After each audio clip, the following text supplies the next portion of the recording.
ഇന്ന് രാവിലെ ഞാൻ വീഡിയോ ആയിട്ട് ഇറങ്ങിയാക്കിയാണ് കേട്ടോ.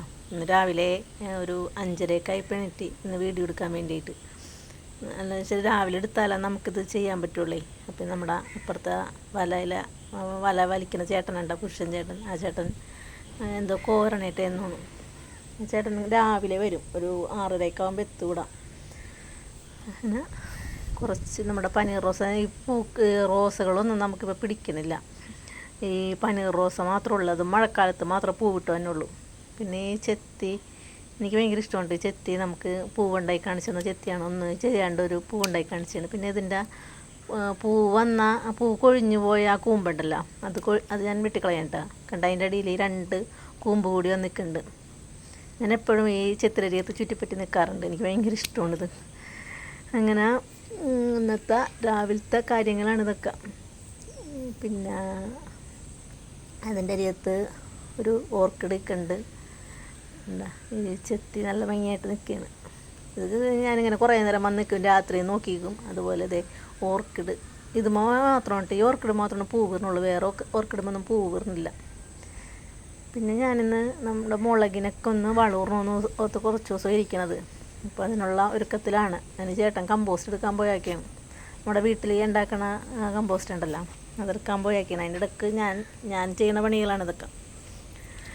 അങ്ങനെ നമ്മുടെ മുളകൊക്കെ ഇവിടെ വെച്ചേക്കണ കാരണം നമുക്ക് സുഖം ഉണ്ടായി. അതിനെ എല്ലാ ദിവസവും കാണുകയും ചെയ്യാം, നോക്കുകയും ചെയ്യാം. അതുങ്ങൾക്ക് സന്തോഷം, നമുക്ക് സന്തോഷം. വെണ്ടയൊക്കെ നല്ലതായിട്ട് നിൽക്കുന്നുണ്ട്. പിന്നെ ഇന്ന് വെള്ളം ഒഴിക്കണം കേട്ടോ. ഇന്നലെ വെള്ളം ഒഴിക്കാത്തതാണ് ഡ്രൈ ആയിട്ട് നിൽക്കുകയാണ് ഇവിടെ. എന്ന് വെച്ചാൽ മഴവെള്ളം നമുക്ക് നമ്മുടെ വാർക്കയുടെ അടിയിൽ നിൽക്കണമായിരുന്നേ, മഴവെള്ളം കിട്ടുമല്ലോ ഇതിന്. അപ്പം നമ്മൾ എപ്പോഴും വെള്ളം ഒഴിച്ചെടുക്കണം. പിന്നെ ഈ ചെമ്പരത്തി, ഞാനന്ന് നട്ട ചെമ്പരത്തി മതി ചെറിയ മുട്ട് വന്നിട്ടുണ്ട്. നല്ല കളറാണ് കേട്ടോ. അതിൻ്റെ കളർ നല്ല ഭംഗിയാണ് കാണാനായിട്ട്. ഞാൻ കാണിച്ചിട്ടുണ്ട് ഇത്. പിന്നെ മഞ്ഞ ചെമ്പരത്തി. പിന്നെ എല്ലാ ദിവസവും രാവിലെ ഞാൻ തലേദിവസം കഞ്ഞിവെള്ളം എടുത്ത് വെച്ചിട്ടുണ്ടാവും. അത് എല്ലാ ദിവസവും പൊഴിച്ചു കൊടുക്കാറുണ്ട്. കാരണം നമുക്ക് പുറത്തെ പറമ്പിലോട്ട് പോകണ്ടല്ലോ, നമ്മുടെ തൊട്ടരിയത്ത് തന്നെ കാരണം നമുക്ക് കഞ്ഞിവെള്ളം എടുത്ത് വെക്കാം. എപ്പോഴും ഇതുപോലെ തന്നെ ചെടികളൊന്നും നോക്കിക്കാം. അതിൻ്റെ ഇടയ്ക്ക് ക്യാപ്സിക്കൊക്കെ ഉണ്ടായിക്കുന്നുണ്ട്, ഞാനത് എടുത്ത് കാണിച്ചില്ല. 2-3 ക്യാപ്സിക്കം ഒരു വിധം ആയിട്ട് നിൽക്കുന്നുണ്ട്. ഇതൊക്കെ കാണുമ്പോൾ ഒരു സന്തോഷമാണ് കേട്ടോ. പിന്നെ നിങ്ങൾ തളിർത്തെങ്കിലും നിൽക്കുന്നുണ്ടല്ലോ, മുളക് അധികം ഉണ്ടായിട്ടില്ലെങ്കിലും തളിർത്തെങ്കിലും നിൽക്കണം കാണുമ്പോൾ തന്നെ ഒരു സന്തോഷം. പിന്നെ ചേട്ടൻ്റെ എനിക്ക് വളം കൊണ്ടുവന്നു, മണ്ണിര കമ്പോസ്റ്റ്. അപ്പോൾ അത് ഞാനിട്ടതിൻ്റെ കുഴപ്പം കാരണം നല്ലോണം ഉണങ്ങി നിൽക്കണില്ല. ഞാൻ അതിൽ നമ്മുടെ മീനിൻ്റെ വേസ്റ്റൊക്കെ ഇടും. അപ്പോൾ മീനിൻ്റെ വേസ്റ്റ് ഇടുമ്പോൾ അതിൽ കുറച്ച് വെള്ളമൊക്കെ ഉണ്ടാവും. അപ്പോൾ അങ്ങനെ വെള്ളം കിടക്കണ്ടായിരുന്നു. ഈ സംഗതി ഇങ്ങനെ വിട്ട് കിടക്കണ്ടായിരുന്നില്ല, അടഞ്ഞ് കിടക്കണ്ടായിരുന്നു പറഞ്ഞ്. അപ്പോൾ എനിക്കിങ്ങനെ കുറച്ച് പണക്കമൊക്കെ കിട്ടിയാണ് ഞാനിത് ഇടുന്നത്. എന്നാലും നമുക്ക് ചെയ്യാണ്ട് പറ്റില്ല, നമ്മുടെ പണിയൊക്കെ നമുക്ക് ചെയ്യണമല്ലോ, എന്നാലല്ലേ നടക്കുള്ളൂ. ഇങ്ങനെ ഓരോന്നിലും മമ്മട്ടി വെച്ചുകൊണ്ടാണ് ഇടുന്നത്. എന്ന് വെച്ചാൽ വേഗം കഴിക്കാൻ വേണ്ടിയാണ് ഈ മമ്മട്ടീനെ എടുക്കുന്നത്. കൊലയിൽ എടുത്തു കഴിഞ്ഞാൽ ഇത്തിരി നേരം കൂടി പിടിക്കുമല്ലോ മമ്മട്ടി. ആകുമ്പോൾ ഇത് നമുക്ക് കയ്യിൽ ഒതുക്കോളം മമ്മട്ടിയാണ്, നമുക്ക് പിടിച്ച് ഇടാൻ പറ്റും. ഒട്ടും വെയിറ്റ് ഇല്ല ഈ മമ്മട്ടിക്ക്. ഇങ്ങനെ ഓരോന്നിനും ഇട്ട് കൊടുക്കണം. എന്താ ഈ മുളകിനൊരു മുരടിപ്പുണ്ട് കേട്ടോ. ഇത് എന്താ ഇതിനൊരു മുരടിപ്പുണ്ട്, കഞ്ഞിവെള്ളം ഒഴിച്ചിട്ട് മാറണല്ലത്. ബാക്കിയെല്ലാം വലിയ 1-2 എണ്ണത്തിന് ഒരു മുരടിപ്പുണ്ട്. ബാക്കി ഇത് കണ്ടത്, ഇത് കാന്താരിയാണ്. ഈ കാന്താരിക്ക് വലിയ കുഴപ്പമൊന്നുമില്ല. മുളകുണ്ടാവട്ടെ. കുറേ നാളെ ഞാൻ മുളകിൻ്റെ പുറകെ നടക്കണതൊന്നും ഉണ്ടായി. ആദ്യത്തെ ഒരു ട്രിപ്പ് ഉണ്ടായതല്ലാണ്ട് പിന്നെ നമുക്ക് മുളകുണ്ടായി കിട്ടിയില്ല. പിന്നെ ഞാനിങ്ങനെ മമ്മട്ടിയും കൂടി ഇടുന്ന കാരണം കുറച്ചൊക്കെ താഴ്ത്തിട്ടൊക്കെ പോയിട്ടാണ്, അങ്ങനെ ഒരു കുഴപ്പമുണ്ടായിരുന്നു. എന്നാലും കുറേയൊക്കെ സൂക്ഷിച്ചിട്ട് ഞാൻ അത് ഈ മുളകും അങ്ങനെ കൂമ്പ് വലിക്കണുള്ളത്. ഈ മുളകിനും കൂമ്പ് അങ്ങോട്ട് ഇതാവണില്ല. കുറേ നാളേത് അങ്ങനെയാണ് നിൽക്കുന്നത്. അന്ന് വെച്ച് കൊടുത്തപ്പോൾ വെള്ളമൊക്കെ ഇട്ട് കൊടുത്താൽ കേട്ടോ, വെള്ളമൊക്കെ ഇട്ട് ഒരു വിധം വെള്ളമൊക്കെ ഇട്ടണമെന്നു. പക്ഷേ പിന്നെ നമുക്ക് എപ്പോഴും വെക്കാൻ പറ്റും. ഞാൻ എപ്പോഴും പറയണ പോലെ വെണ്ട ഒരു 5-10 കടയുണ്ടെങ്കിൽ നമുക്ക് ആവശ്യത്തിനുള്ള വെണ്ടയ്ക്ക എല്ലാ ദിവസവും കിട്ടും. വെണ്ടയ്ക്ക ഉണ്ടാവുകയും ചെയ്യും, അതിനങ്ങനെ ഒരു കേടില്ല. ഇപ്പം നമുക്ക് പച്ചക്കറി നട്ടയിൽ എനിക്ക് നല്ലതായിട്ട് തോന്നിയത് വെണ്ടയ്ക്കയാണ്.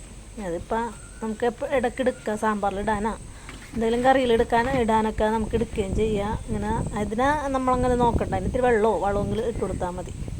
ഇതിന് വളം ഇട്ടില്ലെങ്കിലും കുഴപ്പമില്ല എന്ന് വെണ്ടയ്ക്ക്.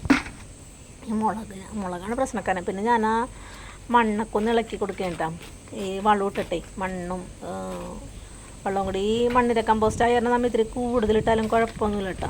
നമ്മൾ വേറെ വളമില്ലല്ലോ, നമ്മുടെ ഈ വെള്ളം ജൈവ വളം കാരണം കുഴപ്പമില്ല. എനിക്കിങ്ങനെ ചെടികളുടെ രീതിയിൽ ഇങ്ങനെ നിൽക്കണതൊക്കെ നല്ല ഇഷ്ടമുള്ളൊരു പണികളാണ്.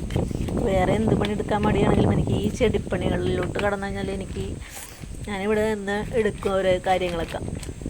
പിന്നെ ഇടയ്ക്ക് ഇങ്ങനെ നോക്കിയിരിക്കും, മുളകിനെ നോക്കിയിരിക്കും. പിന്നെ ഇത് ഇന്നത്തെ രാത്രിയിലത്തെ ഒരു കാര്യം കേട്ടോ. രാത്രി ഞാനിന്ന് വീട്ടിൽ ചപ്പാത്തി ഉണ്ടാക്കിയിട്ടുണ്ട്. ചപ്പാത്തിക്ക് പരത്തി മൊത്തം വെച്ചിട്ടുണ്ട്. വേണ്ട ചപ്പാത്തിക്ക് പരത്തി വെച്ചാക്കിയാണ്. പിന്നെ ഈ ചട്ടി അടുപ്പത്ത് വെച്ചത് ഒന്ന് ചപ്പാത്തി ചുടണം. വൈകുന്നേരം എപ്പോഴും ചപ്പാത്തിയാണ് ഇപ്പോൾ ഉണ്ടാക്കണത്. ചോറ് അങ്ങനെ വെക്കാറില്ല. ചോറ് ഉച്ചക്കാലത്തൊക്കെ മാത്രമേ എടുക്കാറുള്ളൂ. പിന്നെ ഈ കുക്കറിൽ ക്യാരറ്റും ഉരുളക്കിഴങ്ങും കൂടി വേവിച്ച് വെച്ചിട്ടുണ്ട്. ക്യാരറ്റും ഉരുളക്കിഴങ്ങും പിന്നെ തക്കാളി, ഇഞ്ചി, പച്ചമുളക്, വേപ്പില, ഉപ്പ്, മഞ്ഞൾപ്പൊടി ഇട്ട് വേവിച്ച് വെച്ചാക്കിനാണ്. എന്താ അങ്ങനെ ഇന്ന് അതിൻ്റെ ഒരു കറിയും വെക്കണം, ചപ്പാത്തി ഉണ്ടാക്കണം. അങ്ങനത്തെ ഒരു പണിയാണ്. അതിനുവേണ്ടി ഞാൻ അതിൽ തേങ്ങ ചിരണ്ടി വെച്ചിട്ടുണ്ട്. തേങ്ങ ചിരണ്ടിയത് അതിൽ ഇടുന്നത് വേപ്പില ഇടുന്നുണ്ട്, പിന്നെ വെളുത്തുള്ളി, വേപ്പിലും ഒരു കഷ്ണം വെളുത്തുള്ളിയും പെരിഞ്ജീരകം കുറച്ച് ചേർക്കുന്നുണ്ട്. പെരിഞ്ജീരകം കുറച്ച് ചേർത്തിട്ട് അങ്ങനെ നല്ല വെണ്ണ പോലെ നിറക്കണ്ട, എന്നാലും ഒന്നറിയണം, വെണ്ണ പോലെ ഇറക്കണ്ട, ഒതുക്കിയെടുക്കരുത്. അതിൽ നല്ലോണം ഒന്നറിയണം. അരച്ചിട്ട് നമ്മൾ അരപ്പ് കുക്കറിലോട്ട് ഇപ്പം ഇട്ടോട്ടാ. ഇതൊന്ന് പയ്യൊന്ന് ഉടച്ച് കൊടുത്തിട്ട് പയ്യൊന്ന് ഉടക്കണം. എന്നിട്ട് ഉടച്ച് കൊടുത്തിട്ട് വേണം നമുക്ക് ഈ അരപ്പയിലോട്ട് ഇടാനായിട്ട്.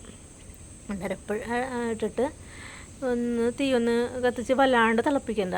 ഒന്ന് തിള വരുമ്പോൾ നമുക്ക് ഇത്തിരി പച്ച വെളിച്ചെണ്ണ ഒഴിച്ച് കൊടുക്കണം. പച്ച വെളിച്ചെണ്ണ ഇതിൽ വേറെ അധികം പൊടികളൊന്നും ചേർക്കണ്ട. ശരിക്കും പറഞ്ഞാൽ ഈ കറി നല്ലതാണ് കേട്ടോ നമുക്ക് കഴിക്കണത്.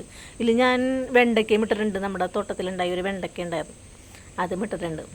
ശരിക്കും പറഞ്ഞാൽ ഈ കറിയിൽ വേറെ പൊടികളോ മല്ലിപ്പൊടിയോ മസാലപ്പൊടിയോ ഒന്നും ഇടണ്ട. പിന്നെ ഇപ്പുറത്തേൽ ഞാൻ ചപ്പാത്തി ഉണ്ടാക്കിക്കൊണ്ടിരിക്കുന്നുണ്ട്. അപ്പുറത്തേൽ കുറുമക്കറി അല്ല, പച്ചക്കറിയുടെ ഒരു ചാറ് കറി അത് ഉണ്ടാക്കി കഴിഞ്ഞ് പിന്നെ ചപ്പാത്തി ഉണ്ടാക്കി കഴിഞ്ഞിട്ടില്ല കേട്ടോ. ഞാനൊന്ന് ടേസ്റ്റ് നോക്കാനായിട്ട് എടുക്കുകയാണ്. കുറച്ച് കറിയും ഇട്ട് നല്ല ചൂടാണ് കേട്ടോ, കൈ പൊള്ളണ്ടെന്നാലും എനിക്ക് ഡാഴി തന്നെ ഉണ്ടാ. അങ്ങനെ ടേസ്റ്റ് നോക്കിയാണ്. പക്ഷേ നല്ല രുചിയാണ് കേട്ടോ ഈ കറിക്ക്. അപ്പോൾ ഇന്നത്തെ വീഡിയോ ഇത്രയുള്ള, അടുത്ത വീഡിയോ ആയിട്ട് അടുത്ത ദിവസം കാണാം.